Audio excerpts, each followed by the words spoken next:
सायंकाळ झाली आणि पुन्हा एकदा गाताची भटकंती सुरू झाली। गाडीमध्ये थोडा दंगाही करून झाला। वेगवेगळे चेहरे बनवायला गाता खूपच पटाईत। मग पिंकीचा गणेश काका आपल्याला ओरडला म्हणून गाता गपचूप बसली होती, त्याच्याशी बोलतही नव्हती। मग अचानक थोडीशी बावरली। थोड्याच वेळात आम्ही गजानन महाराजांच्या मठामध्ये पोचलो। गाथा लगेचच पायऱ्यांच्या दिशेने धावली। बघा किती हरकून गेली आहे ती। गजानन महाराजांचं सुंदर मंदिर बघून गाथाने पायऱ्या चढायला सुरुवात केली। कशी पायऱ्या चढते ती। थोड्याशा पायऱ्या आईच्या मदतीने देखील चढली आणि दमली की हो गाता बसली बेंचवरती। बेंचवरती बसून खालून येणाऱ्या पिंकी मावशीला हाय करत होती।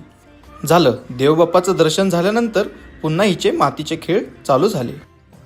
गाताच्या अशाच व्हिडिओसाठी गाताच्या चॅनलला सबस्क्राईब करा।